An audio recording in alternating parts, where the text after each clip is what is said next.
അനുയോജ്യമായ ഭർത്താവിനെ കിട്ടുന്നില്ല, മകള് പഠിച്ച അതേ ക്വാളിഫിക്കേഷൻ ഉള്ള ഒരു ഭർത്താവിനെ കിട്ടുന്നില്ല, മകൻ പഠിച്ച അതേ ക്വാളിഫിക്കേഷൻ ഉള്ള ഒരു പെണ്ണിനെ കിട്ടുന്നില്ല എന്ന് പറഞ്ഞ് മാനസികമായി വേദനിച്ച് കരയുന്ന മാതാപിതാക്കളും വിവാഹപ്രായം അതിക്രമിച്ചു പോയ യുവാക്കളും യുവതികളും അവർക്കും പറ്റിയ നല്ലൊരു ഇസ്മാണ് യാ ലത്തീഫ്.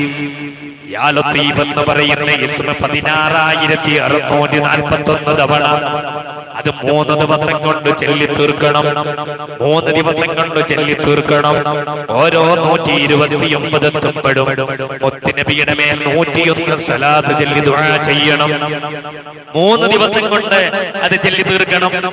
3 ദിവസം കൊണ്ട് അത് ചൊല്ലി തീർത്ത് ഇതേപോലെ ദുആ ചെയ്ത് പിന്നെ അടുത്തൊരു 3 ദിവസം ഇതേപോലെ ചൊല്ലി തീർത്ത് ദുആ ചെയ്ത് പിന്നെ അടുത്തൊരു 3 ദിവസം ഇതേപോലെ ചൊല്ലി അതേപോലെ ദുആ ചെയ്താൽ അവർക്ക് അതിനുള്ളൊരു വഴി